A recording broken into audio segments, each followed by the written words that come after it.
Hello, good morning. उदय ज्ञान infotech में आज का स्वागत है। आज हम रसायन का पांचवा साइंस में रसायन का जो पांचवा लेसन है, तत्वों का वर्गीकरण, उस पर बात करने जा रहे हैं। और इससे रिलेटेड जो भी लगभग 30 क्वेश्चन हैं, और ये मोस्ट इम्पॉर्टेंट है क्योंकि पिछली कक्षाओं में ये सब पूछे जा चुके क्वेश्चन हैं। इसलिए प्रॉपर वीडियो को देखिएगा।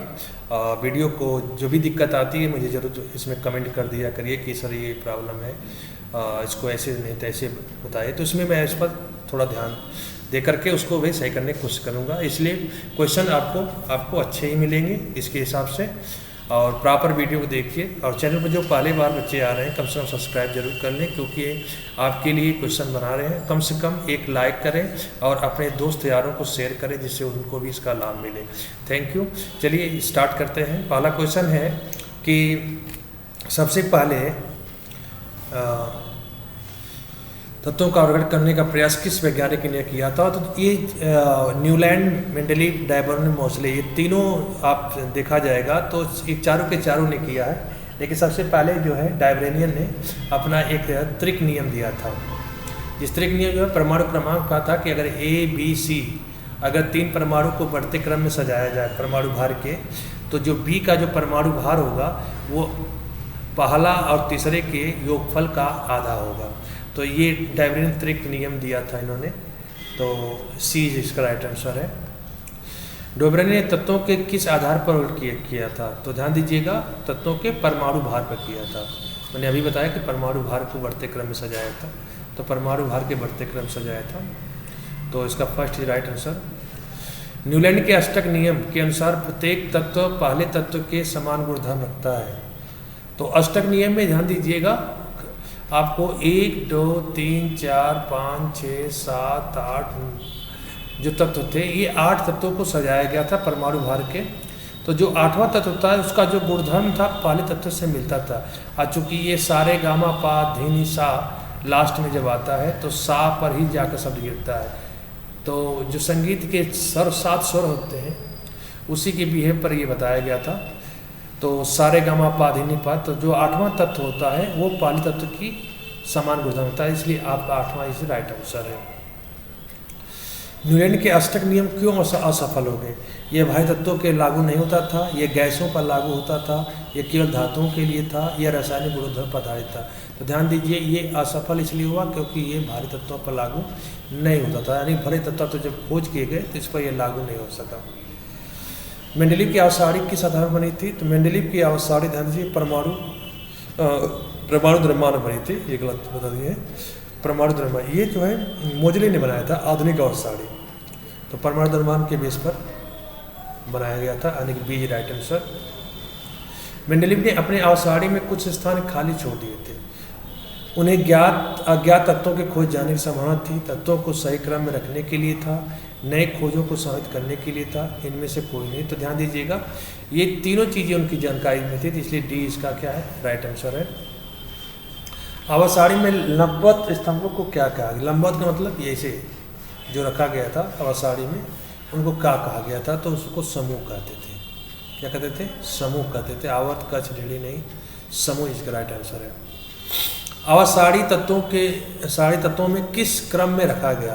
तो आवस्थाणी तत्वों के आधार पर आधुनिक आवस्थाणी जो थी परमाणु संख्या के आधार पर, आधुनिक भार के आधार पर, परमाणु त्रिज्या के आधार पर। तो ध्यान दीजिए, परमाणु क्रमांक के आधार पर रखा गया आधुनिक आवस्थाणी, जिसे मोसले ने बनाया था, और उसको मेंडलीव ने परमाणु भार के आधार पर बनाया था। आधुनिक आवस्थाणी में कितने समूह होते हैं? आवस्थाणी में कितने समूह होते हैं? तो इसमें 18 समूह होते हैं। कितने होते हैं? 18 समूह होते हैं आपके। आधुनिक आवस्थाणी में कितने आवर्त होते हैं? तो आधुनिक आवस्थाणी में 7 आवर्त होते हैं। कितने आते हैं? 7 आवर्त होते हैं। आधुनिक आवस्थाणी में दाईं ओर स्थित स्वतः तत्व समानता होते हैं, धातु, अधातु, मिश्र धातु, उपधातु। ध्यान दीजिएगा, लेफ्ट में धातु होते हैं, बीच में भी धातु होते हैं, और लास्ट में अधातु होते हैं, और निष्क्रिय गैसें होती हैं। तो अधातु तत्व ही बताए जाते हैं। तो आपका क्या होगा? बीच में उपधातु भी कहे जाते हैं, उपधातु भी आते हैं आपके। तो आपका राइट आंसर क्या है? अधातु तत्व। सबसे अधिक विद्युत ऋणात्मक तत्व कौन सा है? Lithium, fluorine, chlorine, bromine. तो फ्लोरीन सबसे, ध्यान दीजिए, अधिक है।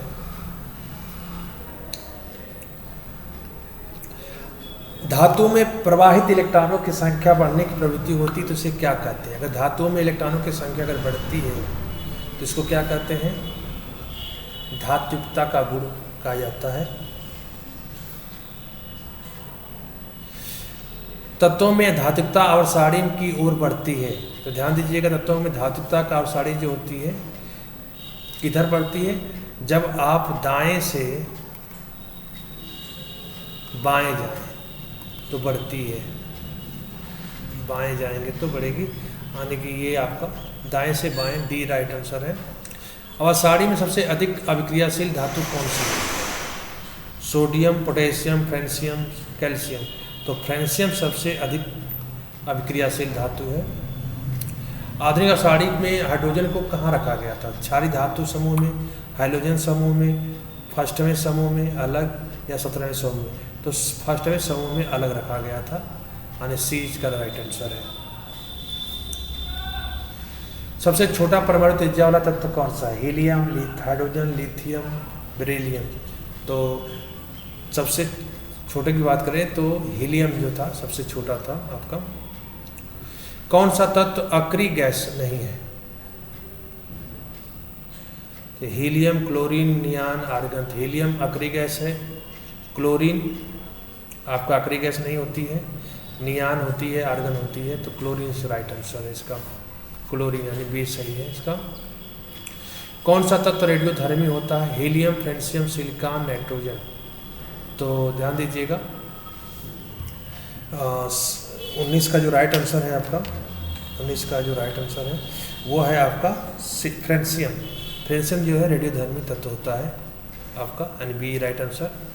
समूह 17 के तत्वों को क्या कहा गया? क्षारीय धातु, अधातु, हैलोजन, संक्रमण तत्व। तो समूह 17 के जो तत्व थे, जैसे आपका फ्लोरीन, क्लोरीन, ब्रोमीन, तो इसको हैलोजन कहा गया। क्या कहा गया? हैलोजन, यानी सी राइट आंसर। कौन सा तत्व एक संक्रमण धातु है? Sodium, copper, hydrogen, sulphur. Sodium धातु होते हैं, हाइड्रोजन गैस आपका एक तरह से, सल्फर भी आपका एक तरह से अधातु कहा जाता है, और कॉपर जो होता है आपका संक्रमण तत्व होता है। तो बी राइट आंसर।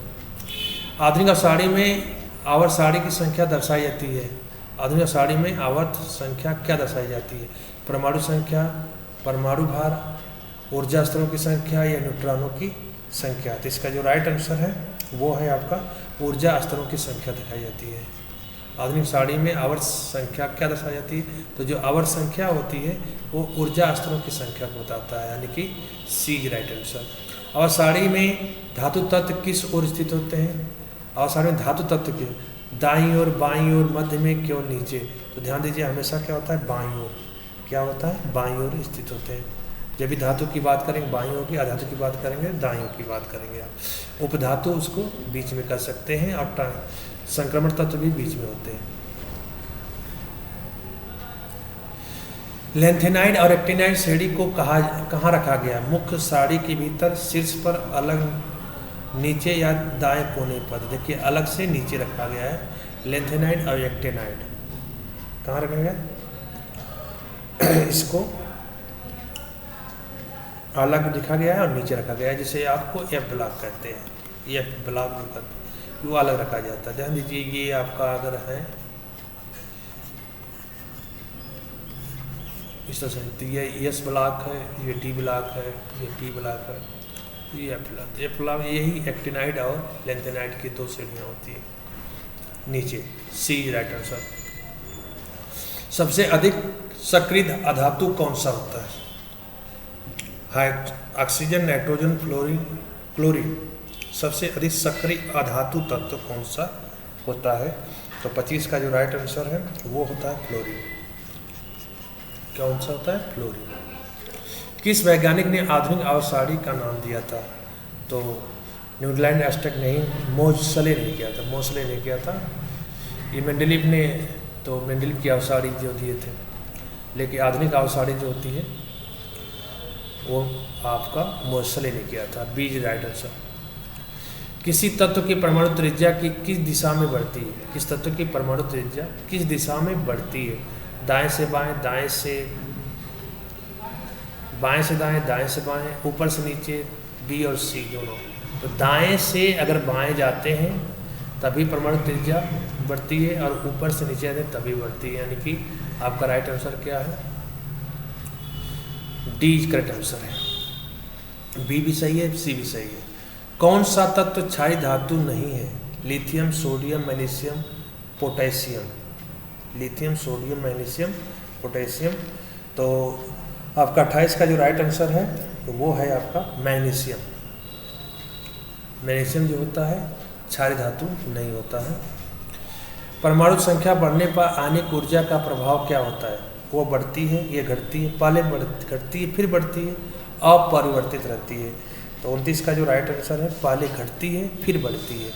परमाणु संख्या बढ़ने पर आणविक ऊर्जा का क्या प्रभाव होता है? पहले आणविक ऊर्जा बढ़ेगी फिर घटना चालू कर देती है। तो आपका सी राइट आंसर है। और लास्ट क्वेश्चन, समूह 18 के तत्वों को किस नाम से जाना जाता है? समूह जो 18 है उसके तत्वों को क्षारीय धातु, हैलोजन, अक्रिय गैस या समृद्ध धातु, तो वो से अक्रिय गैस कहते हैं। लास्ट का जो 18वां तत्व होता है वो उसको अक्रिय गैस कहते हैं, जो हीलियम से चालू होता है। तो सब इसका 30 क्वेश्चन इस पर कंप्लीट होते हैं।